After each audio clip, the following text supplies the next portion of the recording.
Welcome back to the channel, guys, and in this video we're going to talk about a long-standing issue I've had, which is basically, have I set up OneDrive correctly and is it giving me problems? Now, I've set up OneDrive. I've had OneDrive for almost, should we say, 15 years, probably in the early noughties when I first started using an external drive, and I started backing up all of my videos and memories.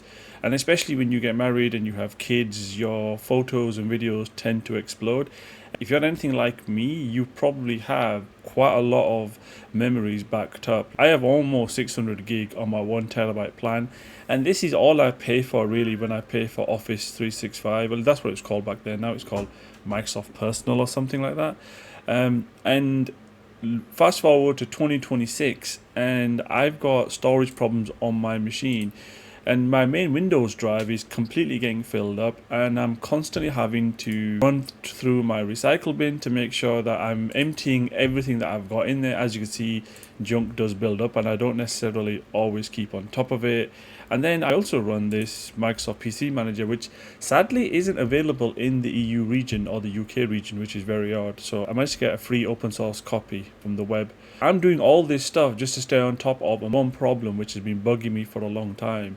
Did I set up OneDrive properly? And whenever I boot up Windows on my laptops, because I run a couple of Dells and I run my main machine, and every time I boot up, you'll see that I set up OneDrive, I thought, as a smarty pants in the correct location. I put it on the D drive, it's an external drive, and if I ever need to get access to it, I just attach the drive. Here's the problem though: when you're mobile, you're away from home, or you're in your kitchen working because it's too hot in your office or wherever you're working from, this error will plague you, and I've been living with it for a long time. And in this video we're finally going to do something about it, because it does get incredibly annoying. Every time you open up a file, as you can see when opening files, OneDrive just bugs you and it says I can't find this location because Windows can't find it, and it is a constant source of annoyance. And the reason for this is because when I set this up on my machine, I actually set it up as an external drive. As you can see down there, it's attached to my Dell dock through this Dell adapter, and that's how I've been living. But when you're on your PC, you've kind of got this first world problem of, well, how do I actually get access to the damn thing? You just can't, right? And then on my main PC, when I actually moved to my PC now, so I use my main gaming rig for all of my work, I just pick the default location, I'll just whack it on Windows, and lo and behold, I've managed to fill up a terabyte of content just for free. If you're a developer like me, and then you launch Terminal, you go straight into Terminal, right? Another thing that I always end up having to do is, I always end up having to do Docker image prune like this. I go down and I click yes, and almost always there will be probably a gig of images that need to be cleared. In this instance, I've not actually got Docker running, but I'm just giving you some examples that this is how much work I do to ignore the problem and pretend it doesn't exist. And this video, we're finally going to do something about it, because as you can see, I've actually prepared a 1 terabyte drive in my machine, and I've shifted all the content from here onto my D drive. And believe me, it caused a world of other problems, especially with Claude, but that's a problem for another day.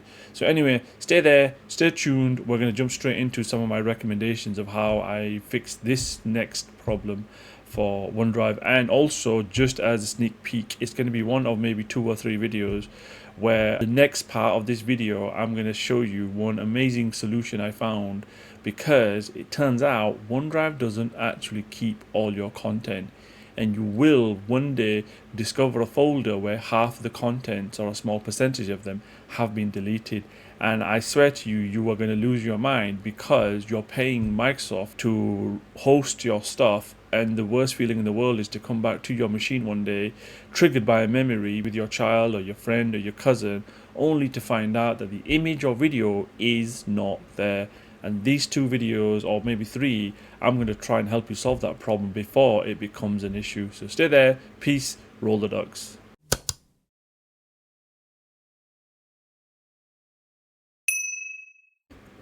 So, as with everything that I do, nothing I ever do is actually ever easy. And what these ridiculous series of videos are trying to illustrate is how much work it actually was in trying to get the premium PC mount unhooked, getting the machine open, exposing the port for where the NVMe drive goes in. And if you're like me and a gaming computer shop built your machine for you, because I used to build machines all the time when I was younger, now I just can't be bothered and I just get someone to build it for me. You don't actually realize is that how much the PC gaming and self-build scene has changed. And as some of these videos show you, that these are very expensive memory sticks, thanks OpenAI, are so expensive to get hold of that things can go wrong very easily when you don't know what you're doing. And in this videos or series of videos, you can see how many mistakes I made in trying to figure out how to get into the damn case, putting the stick in the right slot, making sure it registers in BIOS so that when you need it to appear, it actually does appear, and you can then set it up through computer management, format the drive, etc., stuff like that. And there were just so many gotchas. Like, for example, in one of the videos, you'll see that, see down here, you can see this magnetic thermal strip that covers the port. I actually accidentally left the stupid sticker on, the thermal sticker. You're supposed to remove it to expose the thermal pad, which then keeps your expensive drive cool. I had no idea. I completely forgot about it. So it took me almost an hour going around in circles trying to figure out why the stick wasn't booting, registering properly with BIOS. So it's just, what can I say? Nothing's ever easy, right? We learned something, right? Because these new fancy machines, they come with the new NVMe drives and they click into place, so they've got their own kind of install setup. As you can see, I'm pointing to one of them right there, and then I had to unhook it, take it off the mount, which is the premium PC mount. So it actually ended up becoming a lot of work. I was puffing and panting by the end of it. I was thinking it should be damn straightforward. But so now we're going to jump straight into my recommendations of what I would do to get this set up properly and finally get rid of this OneDrive headache that I have, which is basically I actually just want all of my actual OneDrive content living comfortably on this fixed permanent drive on this machine. So let's see how to do that. Peace, guys. See you in the next one.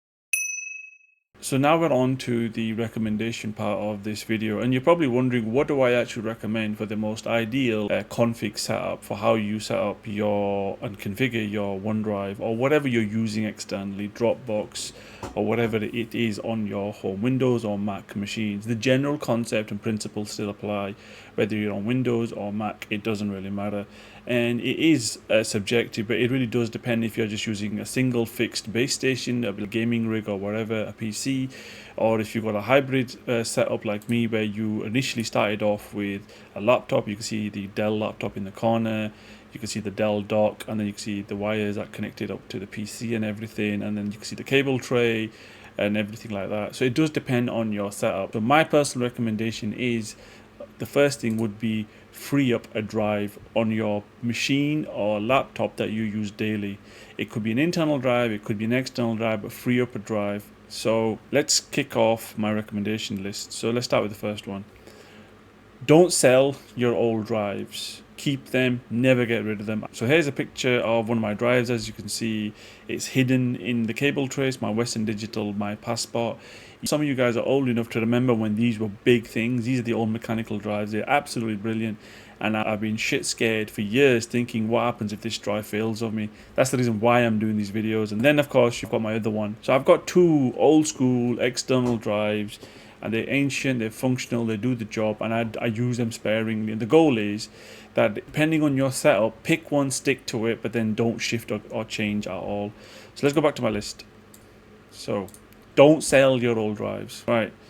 Number two, don't format or wipe your old drives. Keep them as they are, because preserving their history and the way they are allows you and gives you a fighting chance to recover anything that you've lost, which is going to be the second follow-up to these set of videos, because that's a big part of another problem I've solved recently in this area. I lost some old memories, which absolutely infuriated me, but like all good engineers, I got to the bottom of it and I managed to find a solution. But that's the second part of this video. Actually, now we're on number three. You may need the drives again, so don't get rid of them once you're happy with your setup. So you've got your setup. Example, I'm pivoting to this dedicated internal 1 terabyte drive. So one of these drives represents my OneDrive. I can't remember which one it is. So I'm pivoting to a dedicated 1 terabyte drive to store just OneDrive. I formatted it and I renamed it OneDrive, so it's pretty damn clear to anything or anyone using my machine what lives there. So I like to name things appropriately. So going back to my recommendation list, you may need the drives again once you've happily successfully pivoted away from them for disaster recovery scenarios. So do keep them, don't get rid of them. And the money that you may generate on the second-hand market is probably not worth the history you're probably going to lose by getting rid of them. So keep them, put them away in the storage cupboard. If you use an internal or external fixed drive, pick a modern one, pick an up-to-date one. On my channel, I think for my external NAS drive, it sits on my Raspberry Pi. I use a very expensive 2 terabyte NVMe, those external exclosures. Was it like a Samsung T9? Excellent drive, an excellent choice. So cannot recommend that enough. And I've accessed it from my network. As you can see, it just works flawlessly. Incredibly happy with it. So going back to my list, pick your poison. Internal fixed drive like I've got, or external fixed drive hooked up somewhere on your network. Pick somewhere and keep your stuff there. And it's worthwhile mentioning that I couldn't find an open source Linux OneDrive client. Now this is the world, this is the agentic AI era world where people are vibe coding their own solutions. I could have sat and vibe coded my own kind of Python based solution, put it in a Docker container and let it sync and maintain all my OneDrive content on here. It would have been incredibly convenient, but I just thought to myself that I'm still predominantly a Windows user, so I wanted a Windows solution in case I wanted to get instantly into those files. What's the next recommendation? So after that, pick a fixed or internal or external location. Try not to change it once you set it up. The next recommendation is make sure the location does not conflict with Windows. This is a big one because as you can see there, that's the problem that it causes for Windows. Don't make sure that your OneDrive and your Windows locations are not the same. And ideally get rid of OneDrive and use your NAS. If you're in a fortunate position where you actually have a NAS drive set up on your home network, just use that. Save your costs. That's going to become part of another future video because there's lots of open source tech and Android, and I don't know if there's Apple iOS applications that allow you to use free syncing software where it can just lift your videos and your images off your machine, off your phone, and instantly send them to your home NAS server. That is the ultimate goal for a lot of hardware home lab enthusiasts. I don't want to go that far, well, not just yet. And it's the big one. Here you go. So you're probably wondering, well, what could I actually use my drives for once I'm done with them? The big one is use them for disaster recovery, and then the next one after that is you can actually use them for replication, so you can maintain not one but two actual physical copies of your memories, right? So like me, I've got nearly 600 gigs worth of videos and images, and it would be really useful. And I think it was a Hanselman video where I remember watching Scott Hanselman, and he says he's actually got two redundant copies of everything, of all of his OneDrive content. So anyway, that is literally all my recommendations for you. In the next and final part where we're going to do the wrap up, I'm just going to configure OneDrive to start moving things across. Peace out guys, thanks for sticking with the video so far. Let's do the wrap up.